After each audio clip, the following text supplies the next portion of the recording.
Hi all, ഇന്ന് നമുക്കൊരു കമ്മലുണ്ടാക്കിയാലോ. അപ്പോൾ അതിന് വേണ്ടി ഞാൻ ഇവിടെ ഫിഷിംഗ് ത്രെഡ് എടുത്തിട്ടുണ്ട് കേട്ടോ. അതിൽ 7 ഇഞ്ച് ലെങ്ത്തിലാണ് ഫിഷിംഗ് ത്രെഡ് എടുത്തിട്ടുള്ളത്. അതിലോട്ട് ഞാനൊരു സിൽവർ ബീഡ് ഇട്ട് കൊടുക്കുന്നുണ്ട്. സിൽവർ ബീഡ് ഇങ്ങനെ കമ്പിയിൽ കോർത്തിട്ടാണ് കേട്ടോ നമുക്ക് വാങ്ങിക്കാൻ കിട്ടുക. അത് ജ്വല്ലറി മേക്കിങ്ങിന് വേണ്ടിയിട്ട് വാങ്ങിക്കാൻ കിട്ടുന്നതാണ്. അപ്പോൾ അതിൻ്റെ കറക്റ്റ് പേര് എനിക്ക് അറിഞ്ഞൂടാ കേട്ടോ, അതുകൊണ്ടാണ് ഞാൻ അതിൻ്റെ പേരെടുത്ത് പറയാത്തത്. അതിനുശേഷം ഞാൻ സിൽവർ കളറിലുള്ള ഒരു ഷുഗർ ബീഡും കൂടി ഇട്ട് കൊടുക്കുന്നുണ്ട്. ഷുഗർ ബീഡ് ഇട്ട് കൊടുത്തതിന് ശേഷം ഷുഗർ ബീഡിനെ മാറ്റി നിർത്തിയിട്ട് ത്രെഡിൻ്റെ ഒരറ്റം മറ്റേ ആദ്യം ഇട്ട് കൊടുത്തിട്ടുള്ള ആ ഒരു സിൽവർ ബീഡിൻ്റെ അകത്തോട്ട് കടത്തി കൊടുക്കുക. അപ്പോൾ ത്രെഡിൻ്റെ രണ്ടറ്റും സിൽവർ ബീഡിനകത്തോട്ട് കടന്നിട്ടുണ്ട് കേട്ടോ. ഇനി നമുക്ക് ഇതിനകത്തോട്ട് ത്രെഡിൻ്റെ രണ്ടറ്റം ഒരുപോലെ പിടിച്ചിട്ട് അതിനകത്തോട്ട് ഷുഗർ ബീഡ്സ് കുറച്ചിട്ട് കൊടുക്കാം.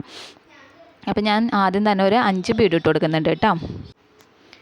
ഒരു 5 ഷുഗർ ബീഡോളം ഇട്ട് കൊടുത്തതിന് ശേഷം നമുക്ക് വീണ്ടും അടുത്ത ത്രെഡ് എടുക്കാം. ത്രെഡ് എടുത്തതിന് ശേഷം ഇതുപോലെ തന്നെ നേരത്തെ ചെയ്ത അതേപോലെ തന്നെ നമ്മൾ ചെയ്തെടുക്കുക. ആദ്യം തന്നെ ആ ഒരു സിൽവർ ബീഡ് ഇട്ട് കൊടുക്കുക. പിന്നെ ഷുഗർ ബീഡ് ഒരെണ്ണം ഇട്ട് കൊടുത്തിട്ട് ഷുഗർ ബീഡിനെ മാറ്റി നിർത്തിയിട്ട് മറ്റേ ബീഡിനകത്തോട്ട് ത്രെഡിൻ്റെ മറ്റേ അറ്റം കൂടി കടത്തി കൊടുക്കുക കേട്ടോ. അതിനുശേഷം രണ്ടറ്റം ഒരുപോലെ പിടിച്ചിട്ട് ഒരു 9 ബീഡോളം നമുക്ക് എക്സ്ട്രാ നമുക്ക് വേറെ ഇട്ട് കൊടുക്കാം കേട്ടോ. അപ്പോൾ ഒരെണ്ണം നീളത്തിലും ഒരെണ്ണം നീളം കുറവിൽ നിൽക്കാൻ വേണ്ടിയിട്ടാണ് കേട്ടോ നമ്മൾ ഇതുപോലെ ചെയ്തെടുക്കുന്നത്.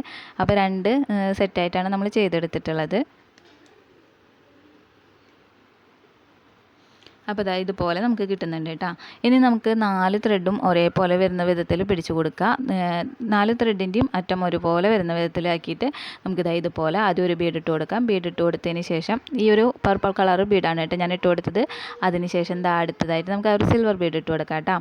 ഇതും കഴിഞ്ഞതിന് ശേഷം വീണ്ടും ഒരു പർപ്പിൾ ബീഡ് ഇട്ട് കൊടുക്കുന്നുണ്ട്. അതിനുശേഷം വീണ്ടും ഒരു സിൽവർ ബീഡും കൂടി ഇട്ട് കൊടുക്കുന്നുണ്ട് കേട്ടോ. സിൽവറിൻ്റെ നമ്മൾ കമ്പിയിൽ കോർത്തിട്ടുള്ള ഒരു ബീഡാണ് കേട്ടോ. ഇത്തിരി വലിപ്പമുള്ള ബീഡാണ് ഇട്ട് കൊടുക്കുന്നത്, ഷുഗർ ബീഡല്ല കേട്ടോ. അതിനുശേഷം ഇതുപോലെ നമ്മൾ കൊളുത്തെടുത്തിട്ടുണ്ട്. ഇനി നമുക്ക് ഗിയർ ലോക്കും കൂടെ വേണം കേട്ടോ. ഗിയർ ലോക്ക് ആദ്യം ഇട്ട് കൊടുക്കുക.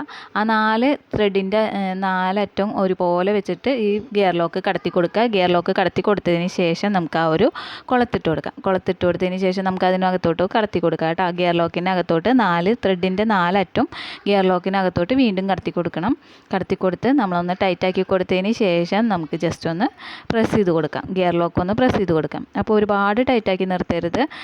അപ്പോൾ ഒന്ന് ഫ്ലെക്സിബിൾ അല്ലാതെ കിട്ടും കേട്ടോ. നമുക്ക് ഫ്ലെക്സിബിളായി കിട്ടണമെങ്കിൽ കുറച്ചൊന്ന് ലൂസാക്കി ഇട്ടിട്ട് നമ്മൾ ഗിയർ ലോക്ക് ഒന്ന് പ്രസ് ചെയ്ത് കൊടുക്കാം. അതിനുശേഷം എക്സ്ട്രാ നിൽക്കുന്ന ത്രെഡൊക്കെ ഒന്ന് കട്ട് ചെയ്ത് മാറ്റിയിട്ട് ത്രെഡിനെ ആ ഒരു ബീഡിനകത്തോട്ട് കടത്തി കൊടുക്കുക കേട്ടോ.